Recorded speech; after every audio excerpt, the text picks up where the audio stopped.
Okay, so I'm going to do the following next. So just to maintain some linear order, I'm going to just go through this and recall without doing much. So we have some continuity. So this is Adam Brindle's content, and so this is using TensorFlow and keras, and this is the schedule we're hoping to cover. And I think we've seen a good enough snapshot of videos from Vincent's course for pretty much all the concepts we'll need, except reinforcement learning, but we'll see if we get there. So in this notebook we already did, we were basically going to play with TensorFlow and keras at a high level and try to get our hands dirty. And we're going to be revisiting this MNIST digits data set, which we already solved earlier using random forest. Okay, so yeah, this is sort of our basic setup. Each image is a 28 by 28 pixel. So we have this many predictors, 784, and the response is between 0 and 9, which are the digits. And this is a supervised learning task, which is a classification problem. The training set in the standard data set has 60,000 records, and the test set has 10,000 records. Right? So once we train a model, we're going to use it to predict, and Casper just showed me that there's an extra tutorial you can do in TensorFlow, and then take your trained model and put it into your cell phone. Yeah, you export it to CoreML. CoreML? Okay, that's Apple. Okay. Oh, that's Apple's. Okay, yeah. Cool. I want to learn that sometime. Buy you a beer or something. That would be fun. Okay, so, you guys know most of the stuff. We don't want to overfit, so we use the held out data and comparative decision trees versus multi-class logistic regression. Here are the A's and A's. Yeah. I don't want to repeat all this. And with deep learning, we saw there's a bunch of caveats, but of course, it's extremely useful. So in lots of problems, so we need to use it. And this is our basic installations we need. So was everyone able to put the right TensorFlow and keras and test keras and run stuff? I wasn't here. Okay, so okay, you should try it, and if you get stuck, this is this jar bundle that I got in the workshop in Dublin. That link didn't work for me. You know why? We don't what? That link. The oh yeah. Bundle. Yeah, don't worry about the bundle until later. We may not need it. I think it's best to just do it directly with your. Yeah, it's in some GoDaddy site somewhere. It's mine. Okay, so we went through this as well. So just a quick recap. This was Adam's introduction to deep learning. So this is a perceptron where we have X's and W's, and this is what Vincent calls the bias term.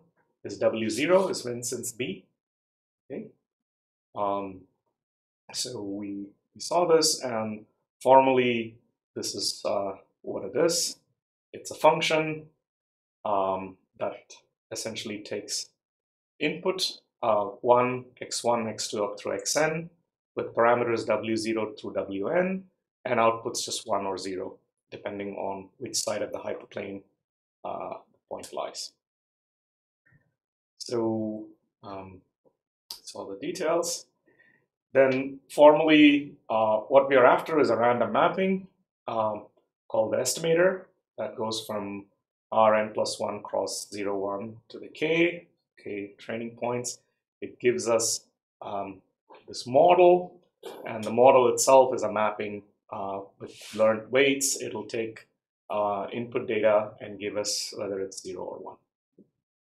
So recall that Spark's language is very, very mathematically precise. So the notion of an estimator, model being a transformer, and all of that is in sync with the maths notations. Okay, so what else did we see? We saw linear perceptron, and so this was just using scikit-learn and pandas and numpy. So you need to import these. Actually, these are already in the Databricks Community Edition, right? So you don't have to import anything to run this cell, I believe. And then you have, so we basically ran through this diamonds data set with various discrete values, various measurements, and we were interested in predicting price of the diamond based on these features. So the first thing we did was one-hot encoding, right? Because we wanted to encode away these discrete features. That's what we did. We're just playing around with pandas and using this get dummies. We basically turned them into one-hot encoded.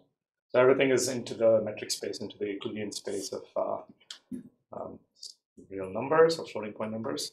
And then we started running this algorithm straight out of scikit-learn, so decision tree regressor.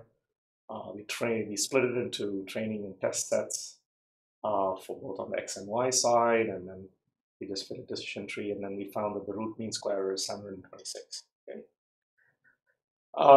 Then we also did a linear model because this decision tree is very good compared to the linear model. We also ran this guy, who's the pauper now, and this is 1124. It's the root mean square. So now we are, and this whole exercise here, which we already did, was just doing neural networks with keras in these simplest settings. And recall that Cholet is one of the guys at Google, and his project, keras, is now the Google official recognized wrapper for TensorFlow, and it's very popular. So that's the neural network. We have an input layer, a hidden layer, and an output layer. And this is just a dense feed-forward shallow network nomenclature for this architecture. And there was a keras Python cheat sheet briefly looked at.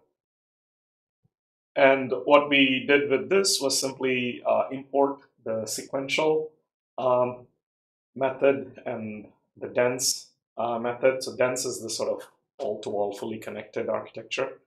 And then we define this model to be an empty sequential, and then we simply added layers. And the nice thing is we simply added dense 30, and then you can just specify the input dimension that's coming in, so you can simply just get away with specifying layer in just one call. And this was the kernel initializer. It was a Gaussian or normal. So this is the initial condition for the weights for that layer. And then the activation, what comes out of each of these things is a linear activation function. Okay, so then we added another one. In this case, we have one node because we want a single response for the prediction. And then the kernel initializer is again normal, and activation is again linear regression. So we ran through this.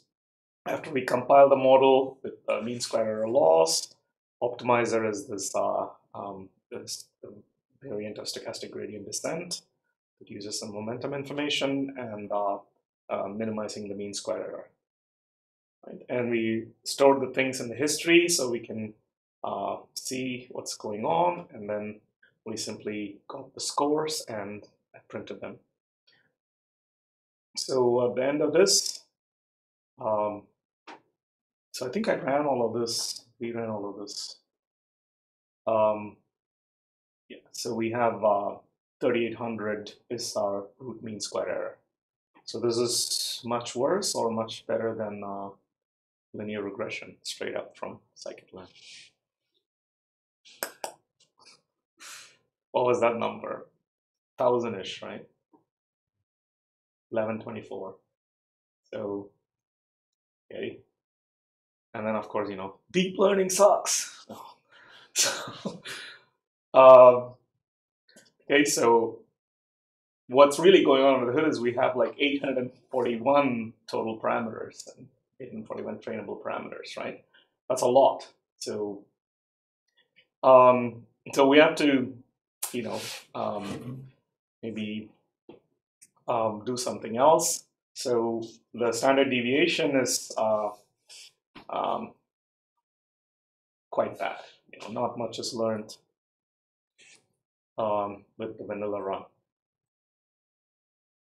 And then if you look at the error plots, this is what it looks like. The training error is decreasing, which you should expect.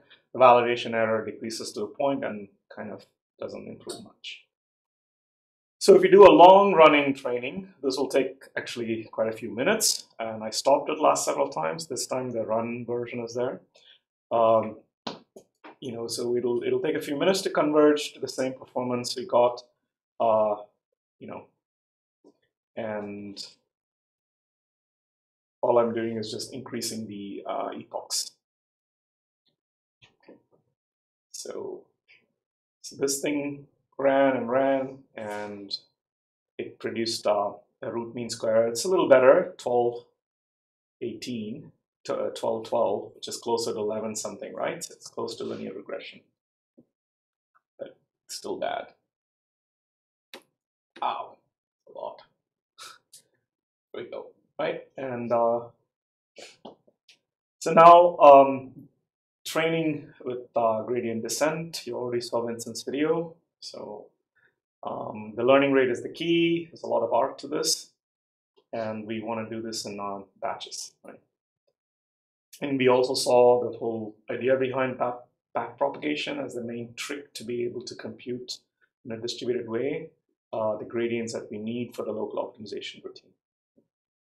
And this is Adam's little image of where the magic happens. This is when you start adding nonlinearity. And Vincent talked about this as well, right? So you put in nonlinearity between the layers, and this gives us so-called universal approximation. So you can approximate much more complex patterns this way, functions.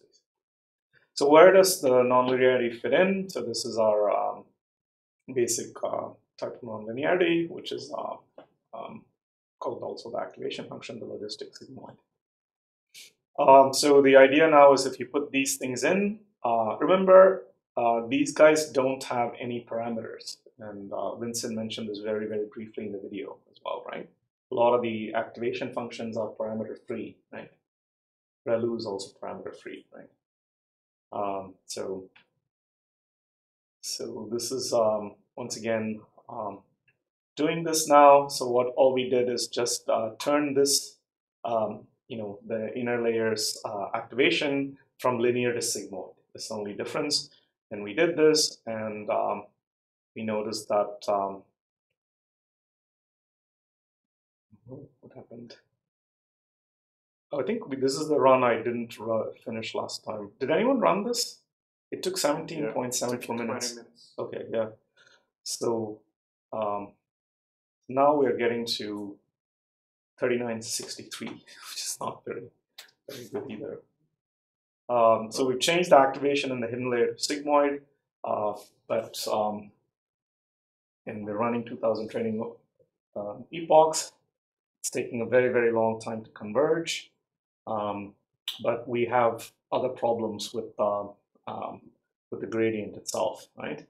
So we need to make sure that the gradients don't vanish, and this is where this real magic happens with the ReLUs, rectified linear units. And when you put ReLUs, this is the only change for the. Oh, I don't want to do it. Anyway, I ran that. That took a while. It took 20 minutes. Yeah, that sucks. Anyway, I'll pull it from somewhere. So anyway, that one would be. Yeah, this would be a lot better, right? So now we actually break the 1000 RMSE. So moral of the story: we need ReLUs. We need nonlinear activation functions that are conducive to our gradient descent, and ReLUs basically rescue us, right? Then the next thing is straightforward. This is multi-layer network, so we just add more layers, right? And it's all fully connected, so we only need this dense layer from the keras, right? So this again we saw in Vincent's talk. So we do this, and we can basically, do deep learning, and the exercise basically is solved here. So so how do you increase the number of layers? So you look at the solution. So you can essentially add another dense layer with 20 nodes, right? Did anyone run this and see what which one? This is the the solution to the exercise 052DL by this one. There's a little sort of exercise here involved. Just add another layer and become a deep learner. Did you run it? Yeah, but I updated my Okay, yeah, okay. Anyway, it's going to be lots of bells and whistles quickly. So now we did this as well. I'm going to just quickly run through this. So we have the TensorFlow, which is a very general mathematical arithmetic framework for computations, and there's operations well defined, and the operations are customized for things called tensors, which are nothing but n-dimensional arrays, so generalizations of matrices. Of course, TensorFlow takes care of a lot of the hardware mappings under the hood, and it has automatic backpropagation and various other things that are conducive for local optimization routines built in. Okay, so keras is essentially the official one, so we'll use it. It's more popular. And this thing was simply telling you how to define so now we're going to get into TensorFlow. So keras is not this high-level black box we were using in the previous couple notebooks. So you can import TensorFlow STF and define constants, variables with given names, and you can print them, see what shape they are, and so on. So, and this is what Time calls a bit of ceremony, because you need to, have this init node, which is the tf.global variables initializer thing, and then you need to, start a TensorFlow session, and then you can run that session with this global variables initializer from outside, so you can talk into the TensorFlow session. So this we did. You can print the variable y. That was defined upstairs. It's now in the session.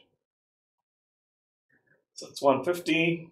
And TensorFlow integrates tightly with NumPy, so you can actually start playing around. I commented these ones much more heavily than when we ran it last time.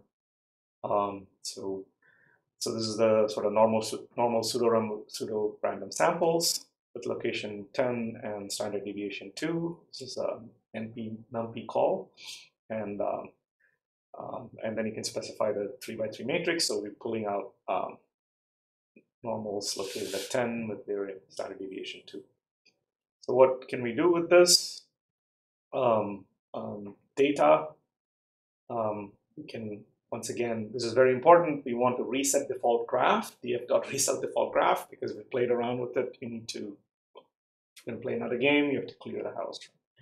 So df.constant data. So now you see, instead of just I'm passing in a matrix now, right? I can pass in arbitrary tensors.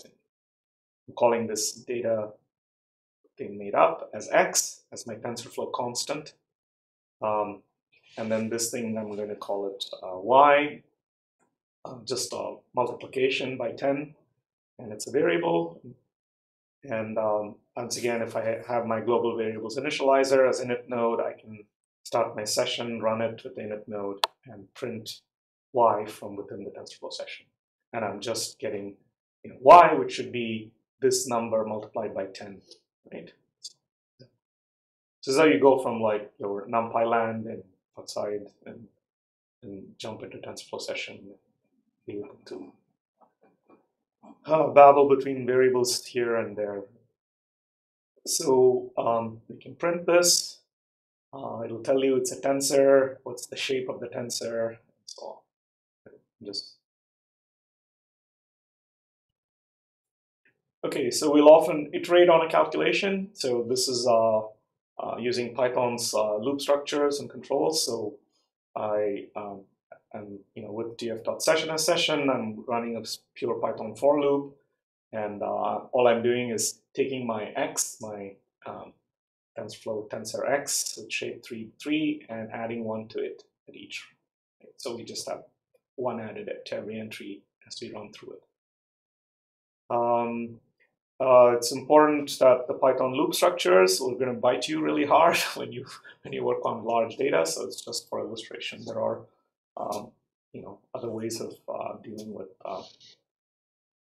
large data sets. And there are pointers down the road of where to look in keras for this. Optimizers in TensorFlow are essentially built in. You can write it yourself. So if you take the Udacity course, either with Vincent or the more recent Udacity Nano degree, which I started, then I got this job and I came here. So it's going to some other job in Silicon Valley. So I never completed it, but you're doing exercises in TensorFlow. Okay.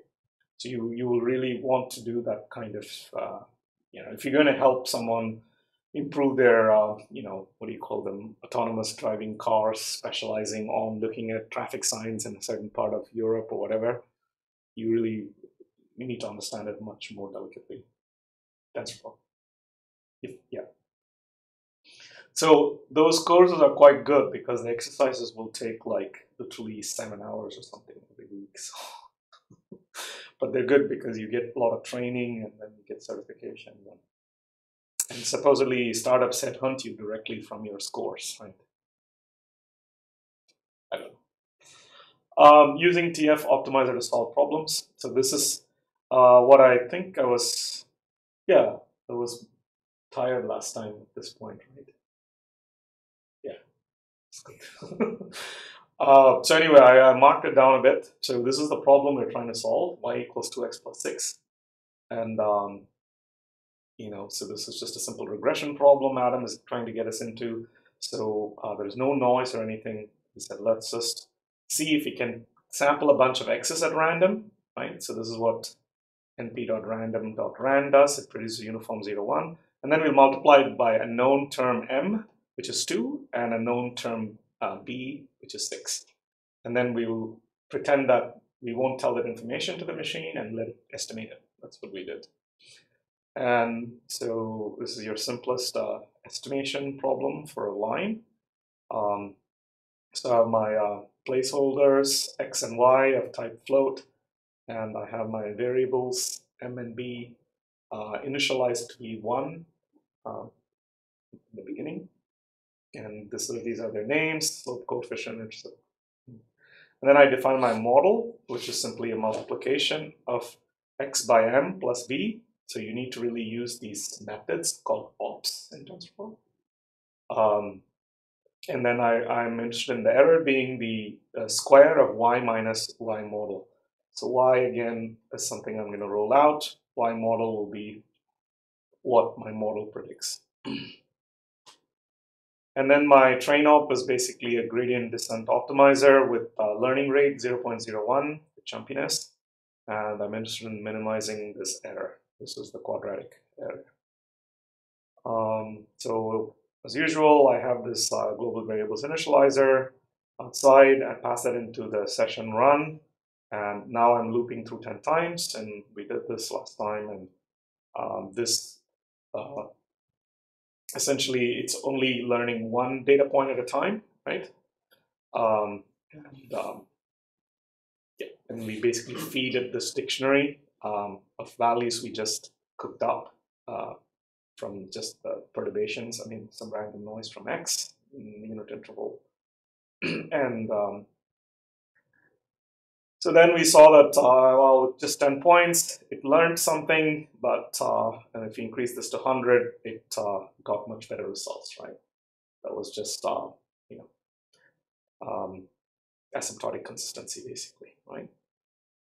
So yeah, these are sort of a couple of the new points I added. So when we increase this to say 100, you got much closer to 2 and 6, right? The right M and B, and that property is actually called asymptotic consistency of an estimator. That means as the amount of information goes to infinity, and if the model was true, right? That means say you're really simulating from model, then your estimator will converge in probability to the true parameters.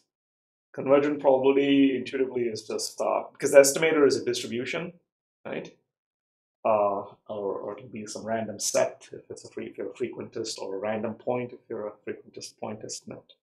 But that point estimator is actually a random variable, so it has a density, and that density will converge, like crash PDF of it, say, will crash on the actual true parameters, the M2 and B6 or whatever, right? As n goes to infinity. If that happens, then that estimator is said to be asymptotically consistent, and that's the minimal absolute requirement. We should, if your estimator is not asymptotically consistent, it's just bullshit, right? So that's what's really happening. So if everything is set correctly, we are basically, and this is a maximum likelihood estimator, right? Because you're minimizing the quadratic loss, right? It's a sum of squares. Yeah, it seems like least squares is maximum likelihood for, even with the Gaussian noise, it would be, if we add a Gaussian noise to the y's, which we do in the next. Then it's maximum likelihood. Yeah, then it's maximum likelihood. It's noise, not Gaussian. Yeah. This one's weird because there's no noise. Why? But I think the next one, when we have x1 and x2, which we'll get to, then we actually have maximum likelihood formal model, a proper linear model with two covariates. See this? In this case, so it's better to use like ordinary squares. Yeah, the optimization method itself, you mean? Yeah, sure. But this is generic, right? Because now we're going to make some arbitrary architecture play the same game, right? In this for loop where you go through these 10 Yeah. values, Yeah. does it fit the model for each value? Yes. So you're just basically going to be doing, one little fit one at a time, literally. No, so it should be just batch size 1 over 10 epochs. In the way you will see this in a slightly more complicated context in the next thing. Yeah. So you can pass through 50 epochs. You can change this number to 50, and then inside you can say x is actually np random of a batch of 10. That's the general thing when they talk about epochs and batch sizes. That's all it is. But this is a silly example, so it works. Yeah, let's just make sure it works again, right? So if I have 100, I have no idea what. Yeah, so we're getting close to 2 and 6. Let's just, this is it's kind of silly because it's just like going to be jiggering around. It's just one data point at a time, but it's getting better, right? It's getting close to 2 and 6. Yeah. Because I'm constantly correcting, you see, it's just one data point at a time, the gradient. So for larger problems with higher parameters, you will want the batch size to be maybe 50 or 100 or something at least, So there's more information chosen randomly from the full data set. Are you confused, Lee? A little bit. Okay, so what one should really do to understand this in the context of everything else is I would actually first simulate X to be a huge vector of, say, 1 million rows. And then I'll simulate this Y with this multiplication addition, another 1 million. Pretend that's my real data. Okay? Then what I'm doing is like I'm pulling one data at random from that simulate, from that data set, which I pretend is real, and playing with this stochastic gradient, to minimize the least squares. So that's what is going on here, but this is, just to start off. That's the thought experiment you want to have in your head. I mean, the fact that you run more times, isn't it only the last point that you said, or it still remembers the previous? Well, yeah, because where it is now is a function of where it was before and where it was before and how it was told to go, because the learning rate is the thing you multiply the gradient before you subtract from where you are, right? It's actually it's a Markov process, right? I mean, it's a dynamical system. It reacts to. But it's a stupid one because, it's only one data is all it sees at a time to learn, right? So that's good enough for now, right? So I'm just blabbering here about how you have to be careful, it's heuristic and so on. And this is, of course, advertisement for. So I really kind of customized this course for you guys, or people like you, representative of Uppsala's PhD students in TechNat. So especially this one. Not that one, this one. Mathematical, statistical, and computational foundations for data scientists. I think is what I guess I will expect as a prerequisite for taking this course in the future.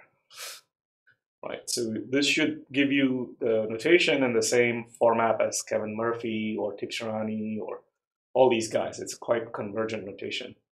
But not just notation, but concepts, and also I want to build from sets and maps. And as we're building these mathematical notions, maybe the first several hours, 2-3 hours, will be recall from high school, right? Just logic, truth tables, implications.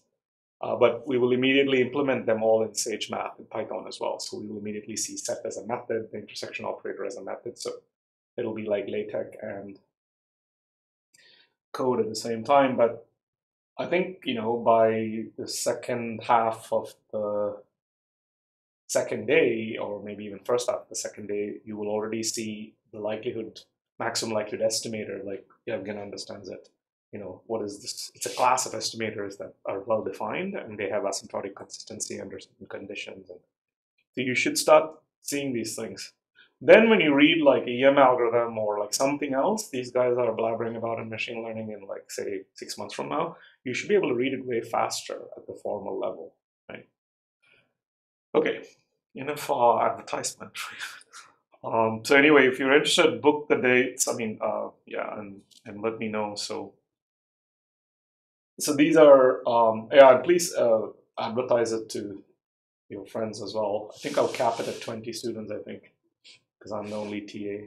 I'm my own TA. So, all right, so these are scalars, right? So where do tensors come from? So that's just when we pass in instead of x and y, we can pass in arbitrary shaped things. And that's basically our next example. And okay, so let's go there. This is when Mahmoud was asking me questions. I'm like, oh my God, let me read the next line. That was last time, right? So I went through this carefully and commented it heavily. So now what we're doing is just a much more precise model, more probabilistic model. So we have so x1 axis is the x-axis, x2 axis or y-axis, and then we have the z-axis, right? X3 axis. I don't know what you do in Sweden, XYZ. So now I'm going to have points downstairs, ordered pairs, and then I'm going to essentially first define a plane, right? By some slope on this side, and there's a plane, and then I'm going to have a tilt on the other side, right? Those are the x1 slope, the x2 slope, just a plane. And then I'm going to put down, so now I'm going to put a whole bunch of points downstairs, uniformly sampled from 0, 1, cross 0, 1 from the unit square, x1, x2 pairs. And then I'm going to define the z value for each x1, x2. I'm going to look at the slope, and then I'm going to add a Gaussian noise to it.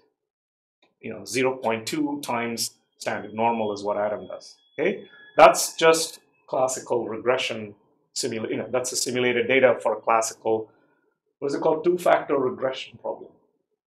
Okay, so now if we minimize the sum of squares, deviation from the actual parameter estimates, then that corresponds to a maximum likelihood estimator. Okay. You'll see this as a very simple proof, actually. So that's all that's going on here. So we have real slope x1 is set at 2, real slope for x2 for y-axis is 3, and the real intercept is 5. So now I have an intercept as well, the 3 parameters. So I'll just move the whole thing up and down. And then I have my import numpy, and I'm creating a mini batch. See, now I'm defining this function called make mini batch. This is Adam's function, and my default size of the mini batch is 10, which was 1 in the previous example implicitly. And what am I doing here? I'm just sampling points x1, x2 in the unit square downstairs, and here I'm simply doing this matrix multiplication of x by this row vector, real slope x1, x2, right? So that basically will give me the plane point without the intercept, and then I add the intercept, and then I add the noise. Okay. I was sort of energetic in the morning, so if you see a function like this is how I digest it, and so you can.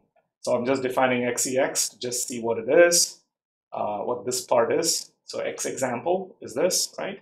So I basically have a 10 rows and 2 columns, so it's 10 ordered pairs downstairs, like we said. I'm just trying to digest modularly what's inside that function now. And yex is just the next line. I just commented all of this. So this is now 3.12846017 is nothing but the z value, right, at this ordered pair. So let's check that. So if I take 0.6872, this thing, multiplied it by the slope, real slope, and added it with this guy, multiplied it by the real slope, then I should get 3.1284, right? This is matrix multiplication. I don't know if this is like primary school or what. Anyway, it's good. You can do this in other functions. If you don't understand. So this is yex. I'm just adding the real intercept, so you add the 5 to it, and then I'm adding the noise. I'm commenting bits by bits. So it should be very, very clear. These are all little perturbations, right, of the ordered pairs about that plane, and the perturbations are 0.2 times the standard normal. Okay, so we have a cloud of points sort of scattered on either side symmetrically of this plane, and our game is we want to take this cloud of points and the corresponding points downstairs as a triple. That's our training data, and then we want to learn these 3 parameters, the intercept and the 2 slopes. Exactly. So now this is already a more interesting thing, right? So make mini batch will basically return this, we saw. And all I have to do is import my TensorFlow SDF, set my size of the batch to be 5. So this is heavily commented from Adam's code. And then I have to set my reset my default graph and define my placeholders. I'm using single precision float 32 because you can specify the type as a tf.tensorflow type. And then you see I'm doing this augmentation, to deal with the bias term in a simple matrix multiply. I'm just adding a column of 1s. Okay, that's what this augment thing is, or concatenate. That's all this is, and I now define my y to be a 1 column vector with batch many rows, right? And then I have my model parameters defined by get variables of the model parameters. So it's like a 3 rows by 1 column. There's the 2 slopes and the intercept.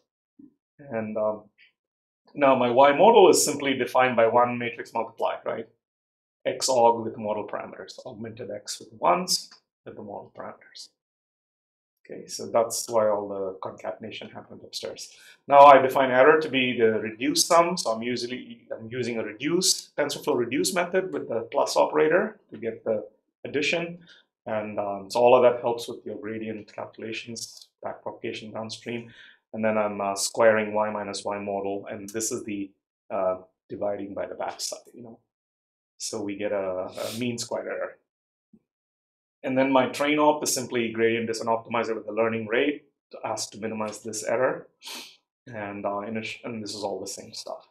But now you see I'm going through 500 epochs of batch sizes of 10 or 5? 5. You see now? Okay, so this is the, and it quickly gives you this, quite close to what the true values are. The true values are 2, 3, and 5. And we can increase this and play around, and you'll see it'll converge faster. These are the error plots. Okay, we will continue sequentially from now onwards. Okay, I think there is some repetition and some recall, backfilling, but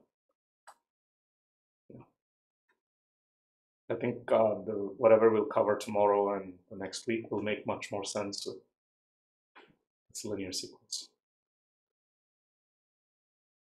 Okay, are there any burning questions? Project stuff we can chat offline.